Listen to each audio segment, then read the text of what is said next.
India has the potential to become a global economic leader in the coming years.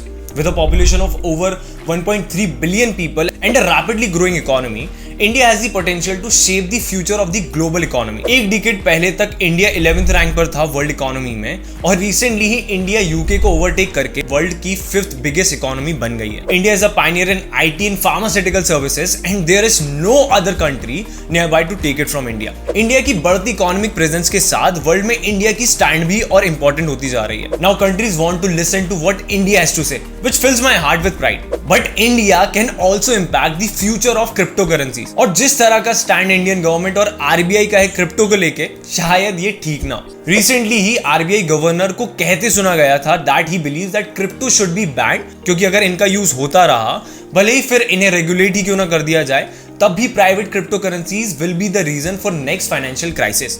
India will also host and lead the G20 meetings, जिसमें one of the major discussions इस बात पर भी होगा कि crypto को कैसे regulate करा जाए. फाइनेंस मिनिस्टर निर्मला सीतारमन तो पहले ही कह चुकी हैं कि क्रिप्टो को रेगुलेट करना बहुत ज्यादा जरूरी है और ये बिना ग्लोबल सपोर्ट के पॉसिबल नहीं है. Now according all the frauds and scams happening in the crypto industry and the recent events like FTX and Luna, I also believe कि रेगुलेशंस आना बहुत जरूरी है, बिकॉज इन अ वे ये यूजर्स को ही प्रोटेक्ट करेंगे. लेकिन ये रेगुलेशंस ऐसे ना हो कि इनसे यूजर्स को भारी नुकसान पहुंच जाए. अभी समझने की कोशिश करते हैं कि कैसे इंडिया एक स्ट्रॉन्ग होल्ड रखती है क्रिप्टो के फ्यूचर में. Now India is one of the world's largest and most influential countries with a rapidly growing economy and a tech savvy population. As such, the adoption of cryptocurrency in India has the potential to significantly impact the global market. Now, despite the potential for growth, cryptocurrency adoption India में अभी भी अपने early stages पर है. The Indian government has yet to fully regulate the market, and there has been some pushback from authorities and financial institutions. However, recent developments suggest that this may be changing. अब काफी सारे factors हैं जो ये suggest करते हैं कि India में cryptocurrency market का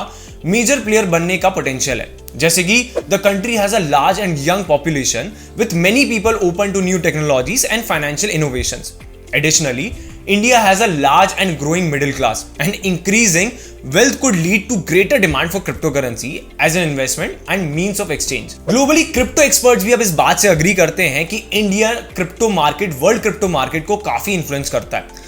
कुछ महीने पहले आई नास्कॉम रिपोर्ट ने इसे अच्छे से कवर भी करा था और इस रिपोर्ट पर हमने भी एक वीडियो बनाई है जहां आप ये चेक भी कर सकते हैं. अभी आपको पता होगा कि इंडिया नेक्स्ट G20 समिट को होस्ट और लीड करने वाला है. अब G20 एक इंटर गवर्नमेंटल फोरम है 20 कंट्रीज का, टू बी स्पेसिफिक 19 कंट्रीज और यूरोपियन यूनियन. ये फोरम वर्ल्ड की मेजर और सिस्टमैटिकली इंपॉर्टेंट इकोनॉमीज को साथ लाती है. Its members account for around 85% of global GDP, 75% of global trade and 65% of the world's population. 2023 में इंडिया इसे लीड करेगा.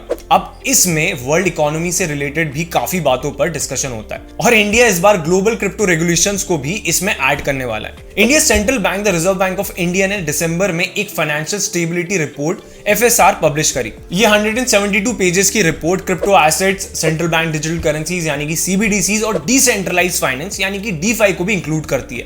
इस रिपोर्ट में मेंशन है कि regulating new technology and business models after they have grown to a systematic level is challenging. The RBI report states, to promote responsible innovation and to mitigate financial stability risk in crypto ecosystem, it is vital for policymakers to design an appropriate policy approach. The Indian Central Bank continued. In this context, under India's G20 presidency, one of the priorities is to develop a framework for global regulation, including the possibility of prohibition of unbacked crypto assets, stablecoins and DeFi.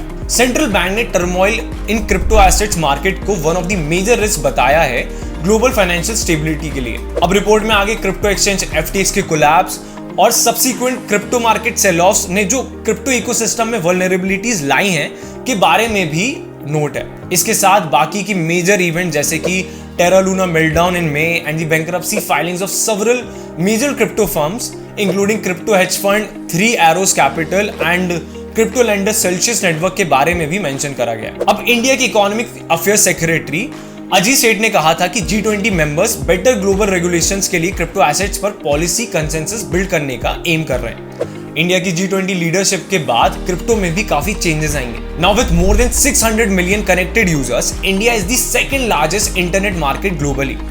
The nation, home to one of the world's largest startup ecosystem, has attracted over $75 billion investment from the likes of Google, Meta, Amazon, Sequoia, Lightspeed and Tiger Global in the past decade. India का stand crypto पर काफी असर डालता है। Crypto के bright future के लिए बाकी मेजर इकोनॉमीज की तरह ही इंडिया का स्टैंड भी बहुत इंपॉर्टेंट है। अब इसके बारे में आपका क्या सोचना है, let me know in the comments. Crypto tax और सीबीडीसी के बारे में फर्दर जानने के लिए आप हमारी लास्ट वीडियोस चेकआउट कर सकते हैं। Now don't forget to like and subscribe. मिलते हैं नेक्स्ट वीडियो में।